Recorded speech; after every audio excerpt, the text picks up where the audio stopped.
Bolton has already made it clear that he is planning to make some big changes at the Trump's White House. Conservative Tribune reported that rumors have spread through the White House that Bolton is planning to clean house, and holdovers from Barack Obama's administration are said to be the first ones on the chopping block. And I think that's why there's a lot of people that are resigning from President Trump's administration and or the White House. Others that are said to be targeted by Bolton are people who have been disloyal to President Trump, those suspected or found to have made unauthorized leaks to the media, and even some who were brought in under McMaster but not considered to be in the line with President Trump's agenda, though Bolton is planning to bring his own team in right away. It could take some time before he is able to truly purge the NSC of Obama holdovers and McMaster loyalists and put all of those people he wants in place. This comes after South Carolina GOP Senator Lindsey Graham backed Bolton as a national security advisor, arguing that he is the right wingman for President Trump when it meets with North Korean leader Kim Jong-un. So when President Trump meets Kim Jong-un, this national security advisor will be with him. And the North Koreans now know without a doubt that John Bolton sees their nuclear program as a threat to the United States and will strongly advise the president to use military force if he has to, which means it's less likely he will. John Bolton sees North Korea as the threat that they are, according to Senator Graham. Trump just ordered around $60 billion in tariffs levied on China's imports following the investigation into intellectual property theft. John R. Bolton served as the U.S. ambassador to the United Nations from August 2005 until December of 2006 as a recess appointee by President George W. Bush. He resigned in December of 2006 when the recess appointment would have otherwise ended. Bolton is currently a senior fellow at the American Enterprise Institute. Former Ambassador Bolton is fed up with the left trying to prove that Trump's administration is unconstitutional and improper in every way. The ambassador sees the corruption taking place from liberals and is speaking up. Bolton and many other Americans are tired of the way the media and others have been treating the president and trying everything in their power to take down Trump's team. Never in American history has there been more a highly organized group of people, the deep state, attempting to subvert the will of the American people, in this case, the Trump presidency. I just outlined in great detail the Ukrainian issue of influence and real collusion.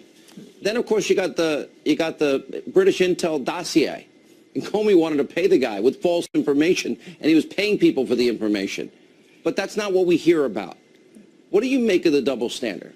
The double standard is more than that, I think, Sean, by a long measure. This is an effort to subvert the administration of President Donald Trump. It is nothing less. It is an effort by the deep state to roll over a duly elected president and a legitimate government and to break the will of the American people. This is no longer about Republicans and Democrats, conservatives and liberals. This is about a full-on assault by the left, the Democratic Party, to absolutely carry out a coup d'etat against President Trump, aided by the left-wing media. There's no the suggestion there's collusion between Trump and the Russians when we have absolute evidence of collusion between the Clinton Foundation, Secretary of State Clinton, and the Russians. I mean, this, with my real God, money. what does it take? Peter Schweizer discusses the efforts of the deep state, their conspiracy campaign against Donald Trump, and its potential impact on President Trump's administration. Deep state conspiracy and campaign against President Trump and his administration, as well as the Trump-Russia conspiracy theorists. Peter Schweizer, president of the Government Accountability Institute. He's also executive producer of Clinton Cash, which is based on his best-selling book of the same name. Great to have you with us, Peter. This is a remarkable time. The deep state conspiracy, the campaign that's at work.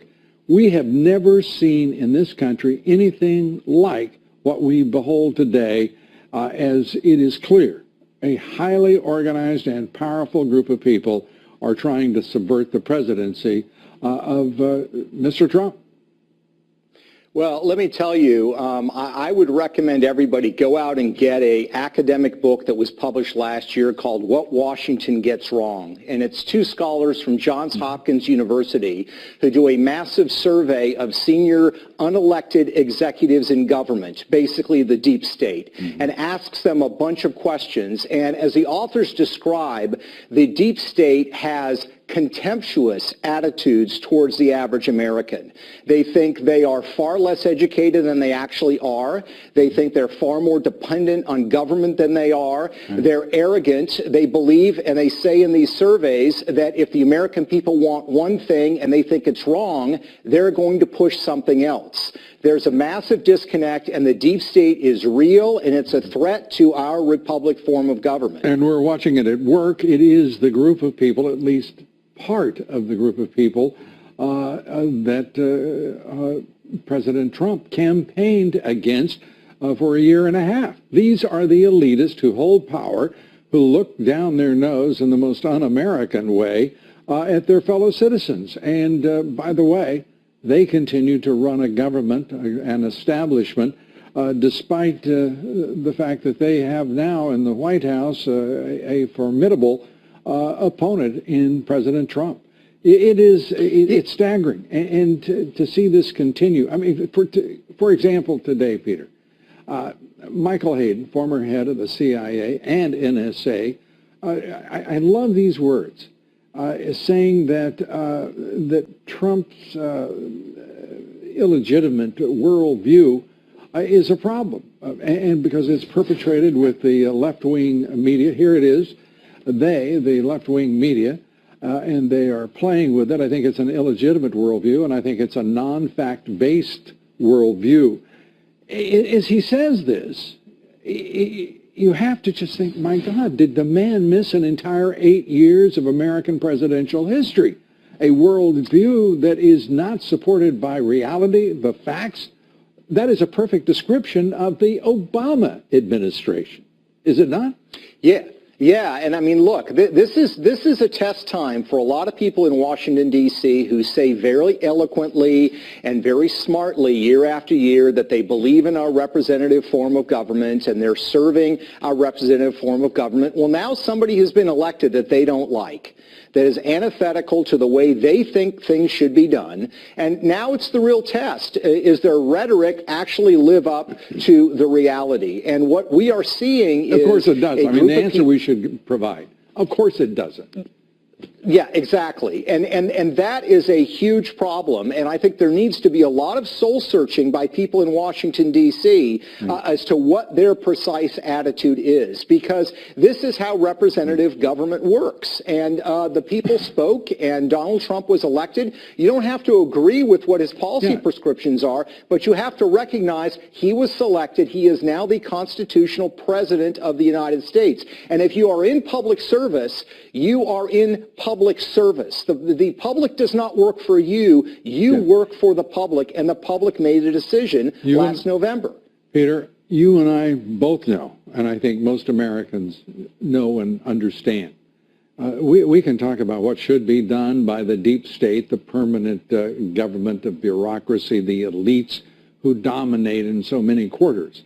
The reality is we have elected a president who deserves our support, to a person, to a citizen, who is actually the greatest possible response that could be provided in this great constitutional republic to the deep state and its power and its abuse of power and its hold on so much of this country, its political and economic power.